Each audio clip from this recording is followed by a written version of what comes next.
J'espère que tu vas bien et on se retrouve aujourd'hui pour une nouvelle vidéo. Donc du coup, on est dimanche 28 décembre. Donc on va faire un petit point sur les niveaux de la semaine. Donc comme d'habitude sur dollar, sur IS, sur NQ. Voir un petit peu comment les choses ont évolué. Est-ce que les niveaux qu'on avait annoncés, les scénarios qu'on voulait voir, etc. ont payé. Donc ça c'est ce qu'on va venir voir ensemble tout au long de la vidéo. Donc globalement, c'est un petit peu ce weekly review qu'on va venir faire ensemble. Et forcément, vu qu'on est dimanche, on va également venir en profiter pour parler des niveaux à suivre sur la semaine. Généralement, je le fais en deux vidéos, mais aujourd'hui, je vais tout regrouper en une seule vidéo. Donc on va venir voir comment anticiper la suite, qu'est-ce qui va se passer et quels sont les niveaux qu'on va venir regarder. Donc on commence tout de suite avec le dollar, forcément. Et on peut voir qu'on avait ce point de vue d'un dollar qui continuait à être baissier globalement. Et si on regarde la bougie de la semaine, je pense que le scénario est validé avec une ouverture qui te fait juste à ce niveau-là qui va être le corps d'ouverture de la bougie. Un léger mouvement à la hausse qui est représenté par la mèche, le petit trait fin supérieur. Et puis on peut voir que la partie épaisse est venue vers le bas. Ça va représenter la différence entre le cours d'ouverture et le cours de fermeture qui va se retrouver juste à cet endroit-là. Et on va également avoir une partie fine inférieure qui va être la mèche basse. Et on peut voir que la mèche basse, elle est venue chercher le plus bas de la semaine précédente. Donc on est venu chercher ce niveau de sell side liquidité. On est venu rechercher notre fair value gap juste ici, notre fair value gap qui va être un fair value gap haussier. Pourquoi? Parce que très simplement, cette bougie, elle est passée directement à la hausse. Donc en fait, ce qu'on est en train de représenter dans ce fair value gap, dans cette zone en vert, c'est un endroit où il va venir manquer de la sell side delivery. Pour petit rappel, petite parenthèse, si c'est la première vidéo que tu regardes de la chaîne, on va avoir deux types de delivery sur le marché, de la buy side delivery qui va être de la livraison de prix vers le haut et de la sell side delivery. Un marché qui va être efficace va être un marché où les deux possibilités, donc ces deux types de livraison, vont être délivrés. Ok. Et donc en fait, pour ça, on a un peu une analogie, ça va être l'analogie du peintre. Le peintre, quand tu vas venir peindre un mur, tu vas pas mettre uniquement un coup de rouleau vers le haut ou uniquement un coup de rouleau vers le bas. Généralement, tu vas venir prendre ta peinture, mettre un coup de rouleau vers le haut et après mettre ton coup de rouleau vers le bas, histoire d'homogénéiser ta peinture, que tu n'aies pas des endroits où il y ait un peu moins de peinture que d'autres, et que en fait, la peinture, elle soit distribuée de façon homogène sur ton mur. Eh ben, en fait, sur notre marché financier, sur notre graphique, c'est exactement la même chose.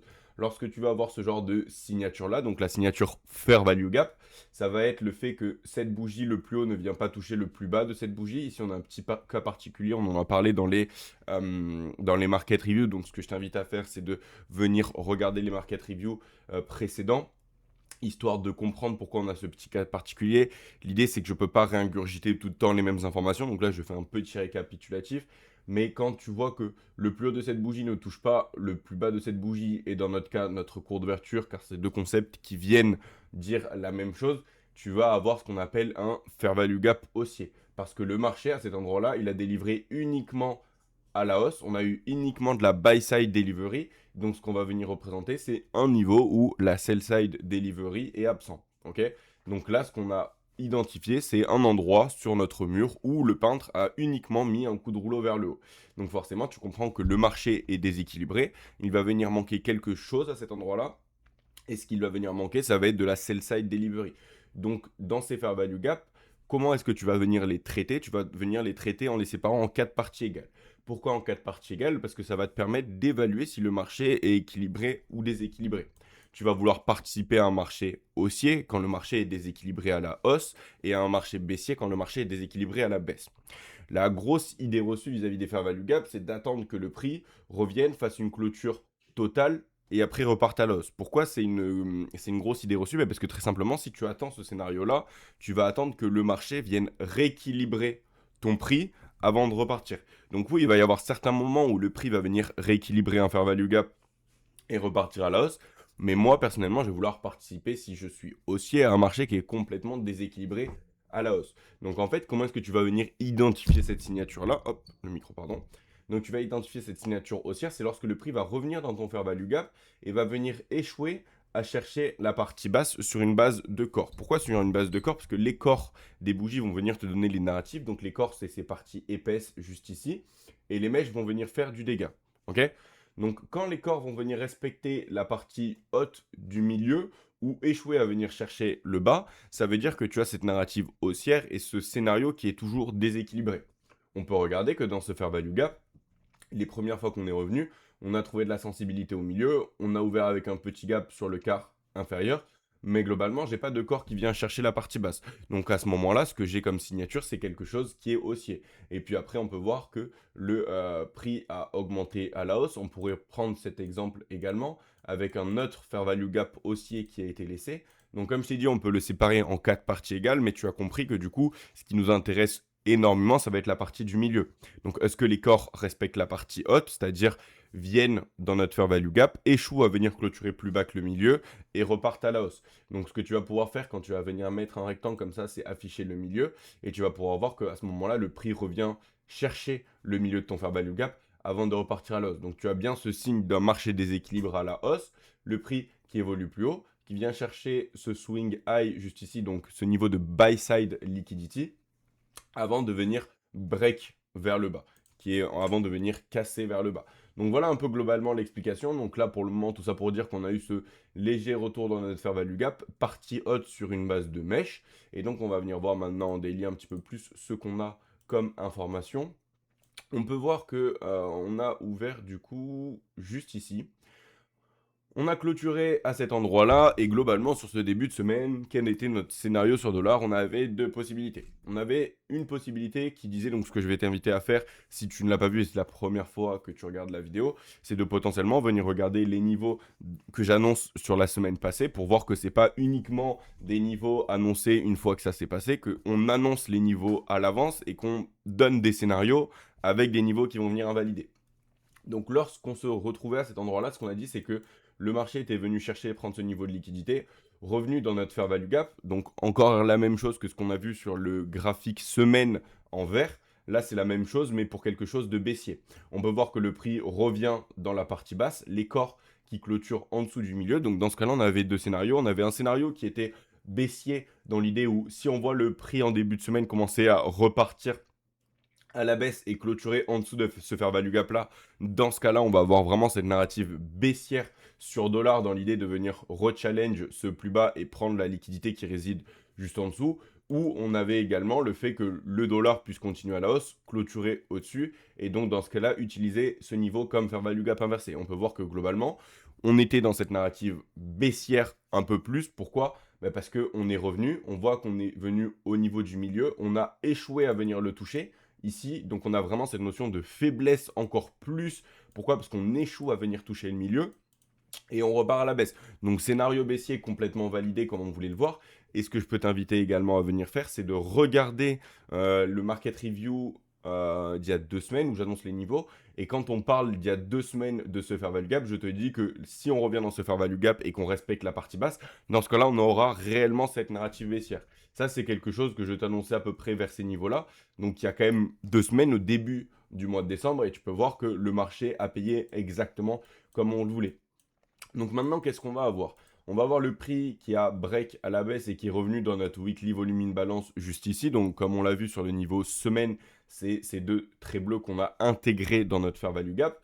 On a le prix qui est parti à la baisse et on a dit qu'on voulait voir une clôture en dessous de ce niveau en bleu clair qui nous permettrait d'avoir cette narrative baissière. On a eu cette clôture en dessous du niveau en bleu clair, donc parfaitement respectée.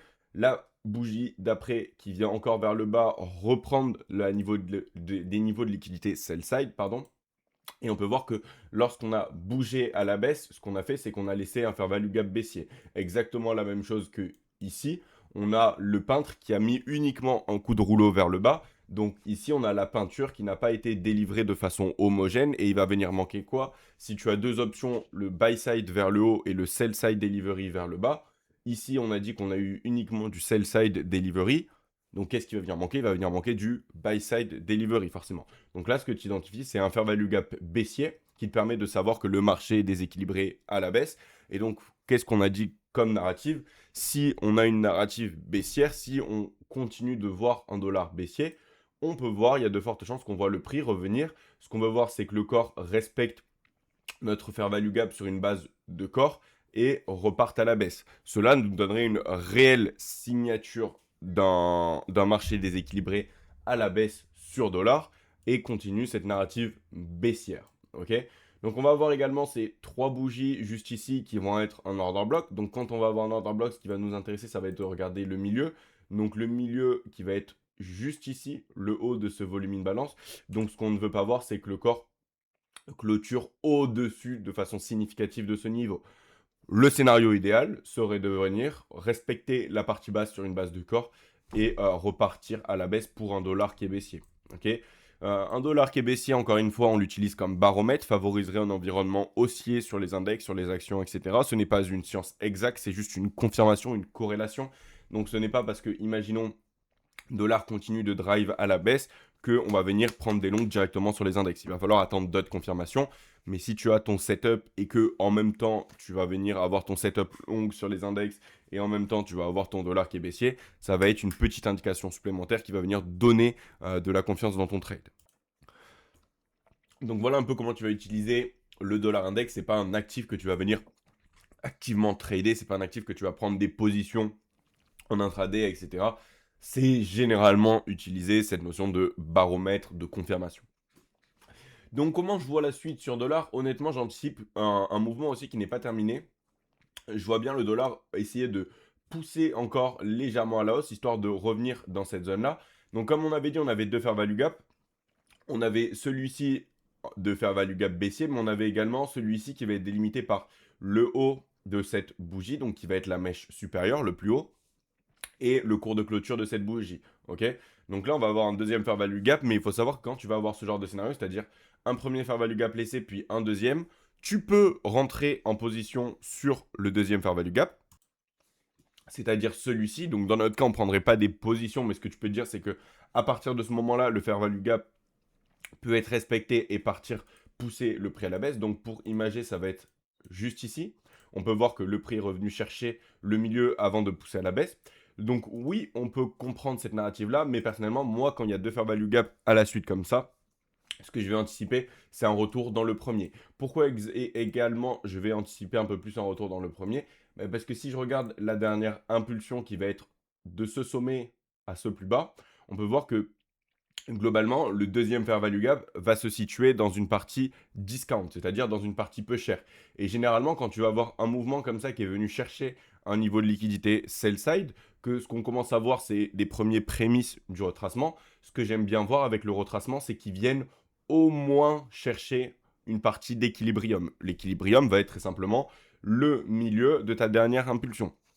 Donc ce que je vais vouloir voir en fait, c'est que le prix, après avoir pris ce niveau de liquidité, vienne retracer au moins à l'équilibrium ou légèrement au-dessus, et pas uniquement dans cette partie discount. Ici, on est déjà dans un actif qui est peu cher, donc pour moi, oui, le prix peut largement venir dans ce fair value gap et repartir à la baisse.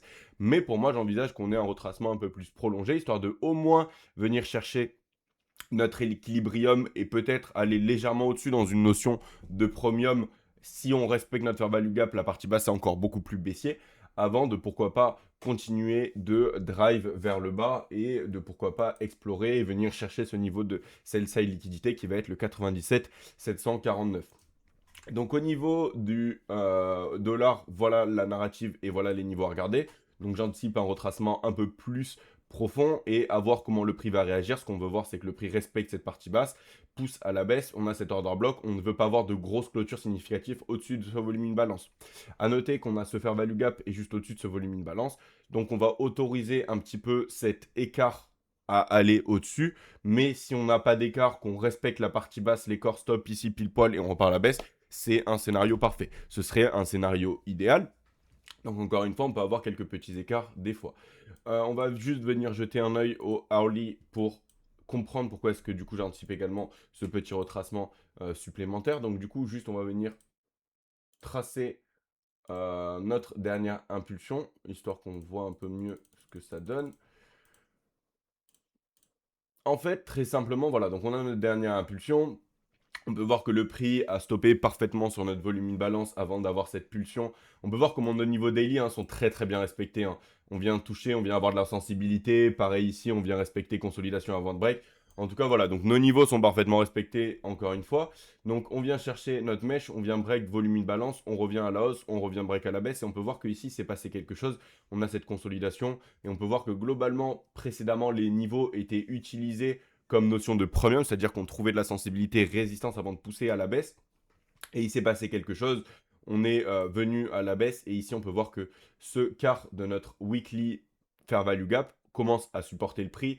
On vient chercher la partie haute de mon volume in balance qui est représentée par le trait bleu. On vient consolider très légèrement, pousser plus haut. On vient chercher la partie basse de mon volume in balance avant de repousser plus haut. Donc ici on a vraiment cette notion où on l'utilise comme résistance, et ici, on l'utilise comme support avant de pousser plus haut.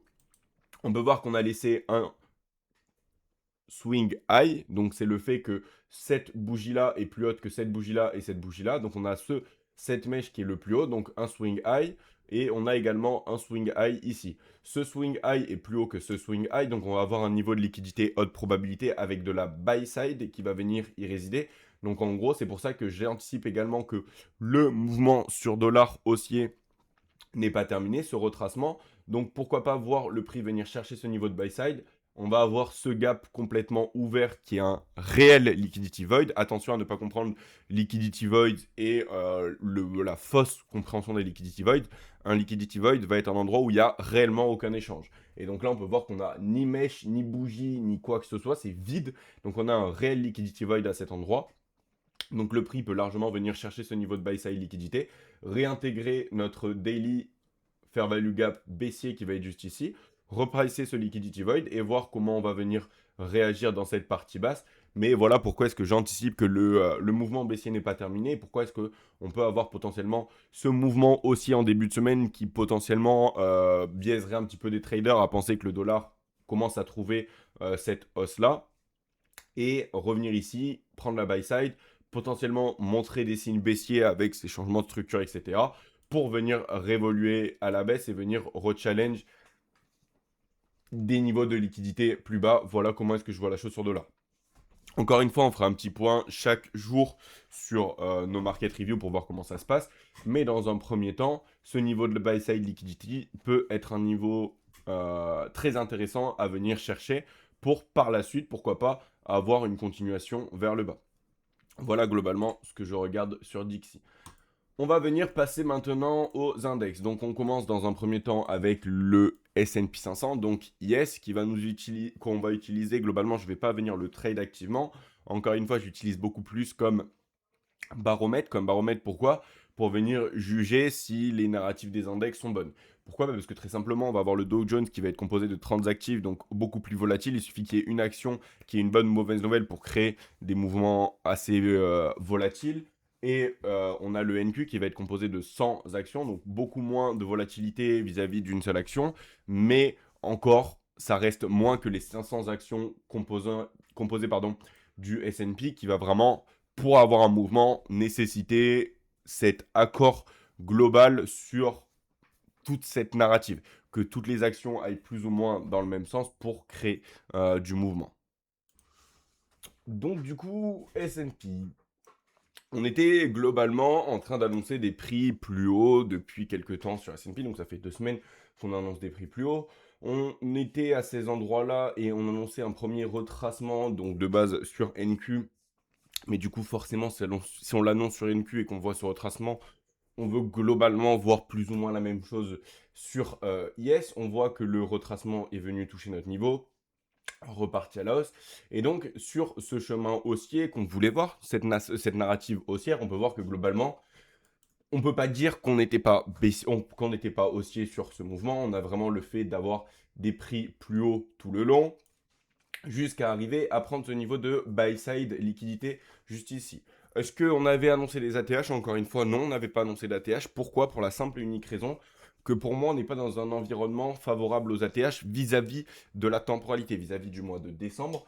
Pour moi, ce n'est pas le top pour faire un ATH. Donc, on peut le faire, encore une fois, on a cette narrative haussière, on a quand même un dollar qui a baissé, Mais pour moi, on a plus cette notion, oui, on va avoir un premier mouvement haussier, on va venir potentiellement retracer ou consolider sur la fin du mois de décembre et pourquoi pas à terme venir challenger ce ATH. Donc encore une fois, ce que je t'invite à faire, c'est pas de regarder cette vidéo et de te dire que j'ai dit tout ça, mais de regarder également les autres vidéos précédentes où on n'a pas tout ce run haussier et qu'on l'annonce avant pour voir comment le prix des livres comme on l'attendait. On peut voir que sur la route à la hausse, il a laissé globalement deux fair value gap, donc un fair value gap haussier juste ici et un fair value gap haussier juste ici. Encore une fois, quand on en a deux, on va globalement se baser sur celui-ci pour voir la puissance qui va être utilisée. Donc, est-ce qu'on anticipe que là, le prix, il ouvre et il part directement à la hausse? C'est un scénario possible que je ne privilégie pas. Pourquoi? Parce qu'en plus, on rappelle qu'on a ce dollar ou potentiellement cette première narrative haussière et après, on veut voir ce drive vers le bas. Donc, si on garde également cette narrative sur dollar, ce premier mouvement haussier permettrait d'avoir ce premier retracement de cette impulsion, ok, ce premier retracement, et pourquoi pas après, si Dixie continue de reprendre sa baisse et qu'on voit des bons signes haussiers sur les index, avoir à la suite de ce retracement un premier mouvement haussier vers le haut et continuer, et pourquoi pas aller venir chercher l'ATH. Donc on peut voir que très simplement, dans un premier temps, on est venu chercher notre niveau de buy side liquidité 6988. On avait annoncé que cette mèche-là allait être utile pour le prix. Pourquoi? Parce que très simplement, elle représentait ce swing high. Tu peux voir qu'elle a été utile, que globalement, on a le premier quart 6982,75. Si tu regardes le cours de clôture, 6982,5. À 1 centime près, on a eu notre cours de fermeture. Donc là, à voir comment le prix va revenir dans nos fair value gap juste ici. Ce que tu vas pouvoir également faire, c'est te mettre cette notion-là avec ta dernière impulsion. Forcément, est-ce qu'on va vouloir voir le prix revenir complètement vers le bas dans une zone de discount prononcé? Potentiellement non. Alors moi, ce que j'anticipe, c'est potentiellement un retracement, qu'on revienne à ces niveaux-là. Pourquoi pas dans ce premier fair value gap qui va venir à l'équilibrium avant de pousser vers le haut. En tout cas, tout ça pour garder comme information que je vois un retracement. La profondeur du retracement, je dirais qu'elle est assez compliqué à venir identifier, donc à voir comment le prix va venir évoluer avec le dollar. Mais globalement, un retracement de ce niveau-là. Est-ce qu'on enlève notre scénario haussier et c'est terminé? J'ai envie de dire que non. Ce qu'il faut faire attention, c'est qu'une fois qu'on a eu un gros run comme ça, donc on a quand même identifié un très beau run de 6780 à quand même 6900, donc ça fait pratiquement 200 handles. On a eu une bonne variation de prix qu'on a pu suivre ensemble. Quand on est venu chercher ce niveau de liquidité, ce qu'il faut faire attention, c'est de patienter, de ne pas vouloir en faire trop et de se dire, ok, on a fait un premier objectif, attendre de voir comment est-ce que le prix va venir évoluer par la suite, attendre un peu plus d'informations pour voir, est-ce qu'on va avoir cette notion d'expansion, est-ce qu'on va avoir cette notion de consolidation, est-ce qu'on va avoir cette notion de retracement ou de reversal. Le reversal, personnellement, je ne suis absolument pas dans ce scénario. J'ai envie de privilégier largement cette notion de consolidation ou retracement. Cette notion d'expansion directe sur le ATH, c'est une possibilité, mais pas celui que je préfère. Enfin, pas celui que je préfère, mais pas celui que j'envisage à 100%. Donc, plus cette notion soit de consolidation, soit de retracement avant une impulsion supplémentaire. Et donc, quand on va venir avoir cette notion de retracement, ce qu'on va venir regarder, c'est qu'est-ce qu'il y a dans ce mouvement. Donc dans ce mouvement, je vais avoir ce fair value gap là, un endroit où il va venir manquer de la sell side delivery et celui-ci. Donc j'en ai deux. Donc quand j'en ai deux, oui, le prix peut réagir très bien dans le premier et repartir à la hausse, donc dans le deuxième, pardon, ou également revenir dans le premier. Donc à faire attention, ne pas se précipiter et le dollar va permettre potentiellement d'être utile pour savoir à peu près quand est-ce que le retracement est plus ou moins terminé. Parce que quand le dollar va venir monter et qu'il recommence après à terme, s'il recommence à repartir à la baisse, ça peut être les signes d'un mouvement haussier. Et pareil, si on voit les corps qui respectent la partie haute reclôturée et commencent à repulser, c'est des bons signes haussiers. Donc on a ces deux retracements. Et ce que tu peux faire également, c'est venir évaluer cette dernière impulsion, regarder où va venir se trouver ton premier quart, ton milieu et ton troisième quart. Voilà en gros ce que tu vas pouvoir venir regarder sur ce niveau. Mais à noter, se faire value gap, pourquoi pas revenir dans la partie haute ici, je le vois bien revenir dans la partie haute ici, potentiellement mécher plus bas dans ce faire value gap, et après pourquoi pas repartir à la hausse. En tout cas, moi je vois bien un retracement en début de semaine sur IS. Maintenant, sur NQ, qu'est-ce qu'on a? qui est l'actif que l'on vient trade activement. On a pareil, cette narrative très haussière qui a été complètement respectée. La petite différence va être que NQ a laissé uniquement un fair value gap et non deux fair value gap comme Yes. Pour moi, la narrative reste plus ou moins la même. On est venu chercher notre volume in balance juste ici. On est venu chercher la partie haute ici avant de la respecter et de ne pas en fait avoir cette notion d'expansion au-dessus. On vient de toucher, on clôture au-dessus du milieu. C'est ça que j'aime bien, c'est qu'on est clôturé au-dessus du milieu et qu'on n'ait pas eu cette notion où on vient toucher le sommet et on vient clôturer complètement vers le bas. À noter qu'on a eu ce volume in balance qui a été une partie ouverte. Et donc, du coup, sur NQ, qu'est-ce qu'on peut voir? On peut voir potentiellement, pareil, un retracement sur ce début de semaine dans notre fair value gap. Et ce qu'on va vouloir voir, c'est forcément du respect de la partie haute sur une base de corps pour avoir réellement cette narrative haussière, cette narrative de déséquilibre. À noter également cet order block. Et si le prix veut retracer légèrement plus bas et veut aller un peu plus profond, on va venir regarder cette mèche-là, ok, la séparer en 4 parties égales comme un gap avec ton premier quart, ton milieu et ton troisième quart et voir un petit peu comment le prix réagit en intra. On peut voir que là, pour le moment, le prix est revenu dans cet order block, ok, donc cet order block, tu vas venir regarder le cours d'ouverture et cette mèche. On peut voir qu'on a échoué à venir chercher le cours d'ouverture très légèrement, on est venu uniquement dans la mèche. Mais encore une fois, je ne privilégie pas ce reversal. On va avoir toute la liquidité buy side qui va résider au-dessus, qui est le niveau qu'on attend avec intérêt sur NQ. Encore une fois, à voir comment évolue la suite. Mais je préfère voir, on a déjà eu un très beau run sur NQ. On a eu un beau run haussier qu'on a pu suivre et qu'on a pu coller à l'avance. Donc, même chose que sur IS. J'ai envie de dire, quand tu prévois des bons runs comme ça et que ça paye, essaye de pas trop vouloir en faire. Mais encore une fois, notre run, notre objectif final était ce niveau de buy side. On ne l'a pas atteint, donc on ne va pas venir changer de biais. Ce que je t'ai donné également comme conseil, c'est que quand on se trouvait à cet endroit-là et qu'on avait notre narrative de retracement en mouvement haussier, c'est pas parce que tu as un écart que tu dois directement changer de biais daily. Ok, de toujours te dire, ok, j'ai un biais daily, globalement basé sur ça, d'avoir des niveaux qui vont te l'invalider. Nous, c'était notre milieu de notre order block, donc on n'a pas invalidé notre scénario haussier. Et tout le long, on reste collé à ce biais daily. Pourquoi? Parce que si tu commences tous les jours, à la moindre information, à venir le changer, ça va venir être très challenging pour toi et il y a de fortes chances que, en fait, tu changes trop de points de vue. Donc là, globalement, tu peux voir que oui, tu vas avoir à terme des bougies baissières qui vont venir se former, forcément, c'est normal, c'est naturel. Mais globalement, si tu regardes le run que l'on a annoncé, est-ce que tu as beaucoup de bougies baissières? Bah, on peut compter celle-là, hein, une bougie haussière, deux bougies haussières, trois bougies haussières, quatre bougies haussières, cinq bougies haussières, une bougie baissière. Donc globalement, on a deux bougies baissières pour toutes ces bougies haussières. Donc très peu de bougies baissières. Notre scénario qui ont complètement été validés. Et voilà comment on peut voir la suite, avec potentiellement ce premier retracement pour venir plus. Tu vas pouvoir faire exactement la même chose, prendre ton fibre, regarder comment ça se passe. Tu peux voir que l'équilibrium vient pile avec le milieu de cette mèche ici. Donc ça peut être un niveau intéressant. Le fair value gap qui est juste au-dessus de la partie du milieu qui va se trouver dans une zone premium. Et donc ça va être la même chose que sur IS. Tu vas venir regarder ce retracement. Et donc tu vas regarder premier quart, milieu ou troisième quart. À noter ce fair value gap, ce volume in balance et cette mèche-ci. Voilà ce que tu vas venir étudier. Globalement, j'ai envie de dire, on reste collé à cette narrative haussière. Juste la petite subtilité qu'on va avoir, c'est qu'il y a de fortes chances qu'on voit un premier retracement, en avoir conscience. On peut venir continuer de pulser à la hausse directement et continuer d'un coup à la hausse. C'est pas ce que j'envisage. J'envisage un premier retracement, mais tout ça pour dire que on garde notre narrative 100% haussière, ok? On reste bullish pour le moment sur NQ, mais à court terme, on peut voir ce premier retracement, ok?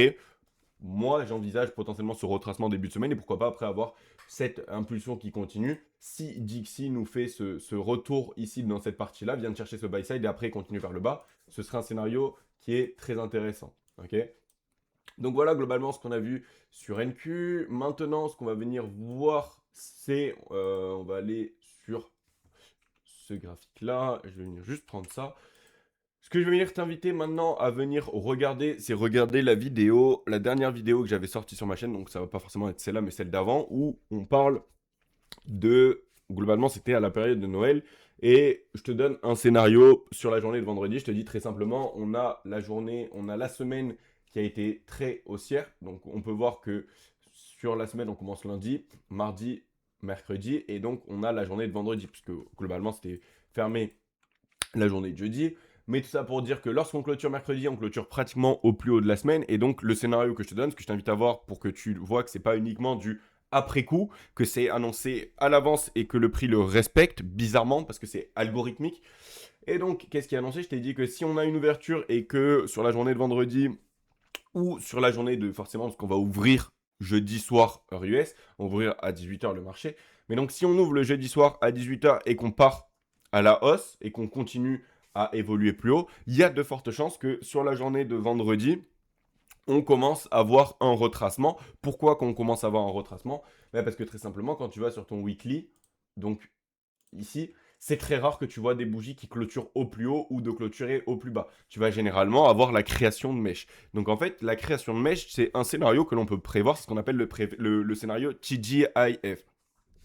Thanks God it's Friday. Donc très simplement, ce que tu vas venir faire, c'est que tu vas venir regarder l'amplitude de ta range de la semaine, de l'amplitude du mouvement que le prix a bougé sur la semaine, et tu vas anticiper le retracement. Donc globalement, qu'est-ce que ça veut dire? Ça veut dire que tu veux voir que le jeudi, on clôture pratiquement au plus haut, ou pareil sur la journée du vendredi, pour anticiper un retracement haute probabilité. Okay, donc on va venir voir un petit peu qu'est-ce qui s'est passé sur du 1 heure. Donc ce que j'ai fait, mon Fibonacci, tu peux voir que ce trait noir représente le plus bas de la semaine, et en fait le plus haut, très simplement, le plus haut le jeudi à 20h. Pourquoi le plus haut le jeudi à 20h? Parce qu'on a ouvert et on a poussé à la hausse. Ok, donc à ce moment-là, ce que je me dis, c'est qu'il y a de fortes chances que ce soit un retracement TGIF. Ok, donc est-ce que j'ai pu participer à ce mouvement? Je vais être complètement honnête. Encore une fois, je t'ai dit, je ne trade pas le mois de décembre, mais je t'annonce les scénarios à l'avance. Et quand on était en live, en plus, globalement, le mouvement, le retracement s'est passé overnight. De base, je te l'ai annoncé, tu peux le voir, je te l'ai annoncé à l'avance. Et ce que je voulais qu'on fasse, c'est qu'on le regarde ensemble pendant le live de vendredi. Mais globalement, on peut voir que la plupart du retracement, le retracement qui est haute probabilité au niveau du 20%, donc qui va être ce retracement-là, a eu lieu de façon overnight, donc c'est-à-dire que quand moi personnellement je dormais en France, parce que là encore une fois on est en heure US, donc NY UTC-5. Donc on peut voir qu'on a eu ce retracement en début de soirée, donc en overnight, qui est revenu. Alors non, on va aller sur ce graphique, ce sera plus simple. On peut voir que notre prix est revenu dans notre fair value gap, donc c'est exactement la même chose que ce que l'on regarde sur le daily. On a notre fair value gap haussier qui est revenu, qui est laissé juste ici. Le prix qui revient, ce que tu peux venir voir, c'est que le prix respecte la partie du milieu. Globalement, on peut le regarder à l'œil nu. La partie du milieu se trouve à peu près ici. Sur une base de corps, tu peux voir que tu n'as aucun corps qui clôture plus bas que le milieu. Tu peux voir que le retracement s'est passé parfaitement comme on l'avait annoncé le scénario TGIF. On est venu chercher notre retracement 20% en haute probabilité. Après, on a eu un autre mouvement haussier avec un autre fair value gap qui a été laissé juste ici. Le prix qui revient dedans, les corps qui restent au-dessus, donc encore plus haussier. Et on vient retravailler sur le plus haut de la semaine. On vient reprendre ce plus sur le plus haut de la veille. On vient prendre la buy side, on vient consolider. On a cette phase un peu choppy où le prix va dans les deux sens. Et tu peux regarder que la clôture, globalement, est-ce qu'elle se fait très loin du scénario que je t'avais annoncé? Je t'avais dit qu'il y avait très haute probabilité de venir chercher le 20%.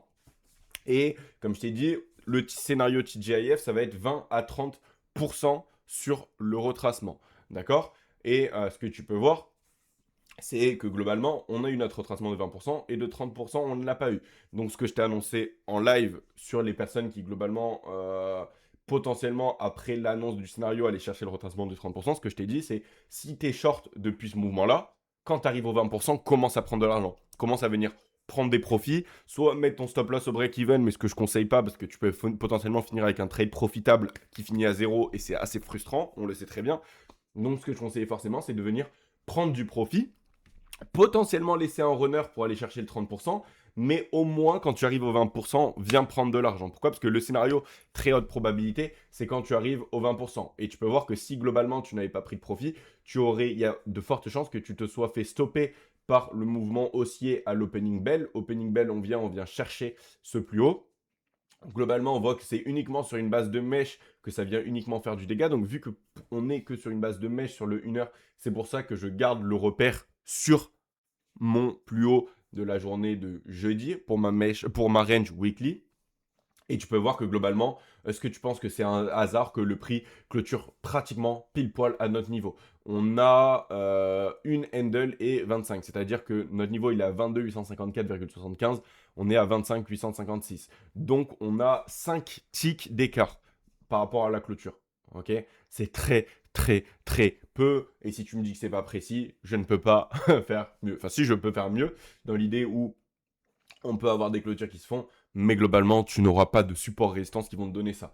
Honnêtement, ce que je t'invite à faire, c'est pour voir que ce n'est pas uniquement de l'inside, c'est de regarder la vidéo de mercredi et de voir parfaitement comment, encore une fois, le scénario a payé avec précision et que globalement, ce qu'on annonce, ça se passe avec beaucoup de précision.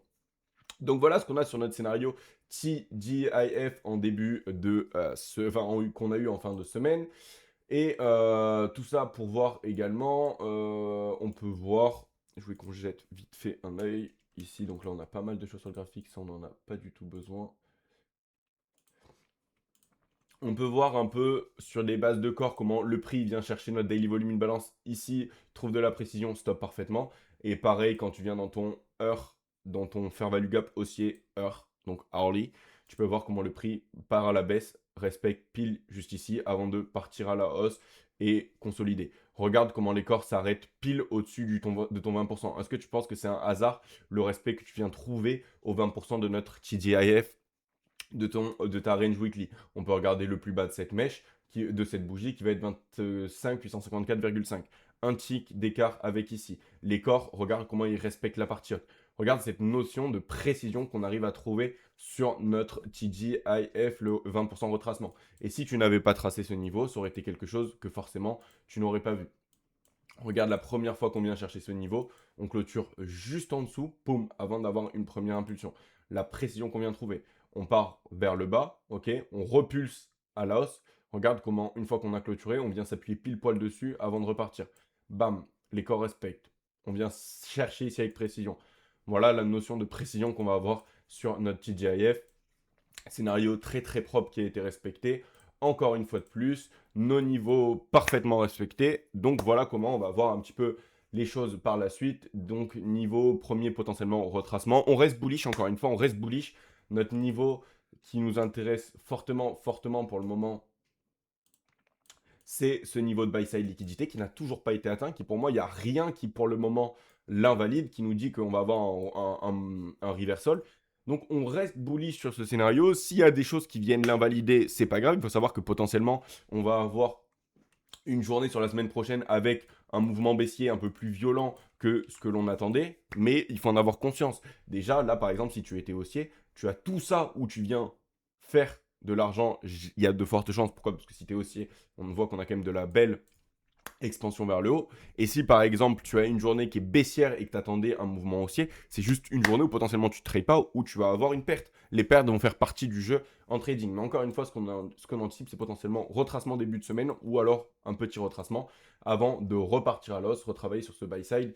Et ça viendrait en confluence avec ce Dixie. Encore une fois, on peut largement ouvrir complètement à la hausse donc, et partir d'un coup plus haut.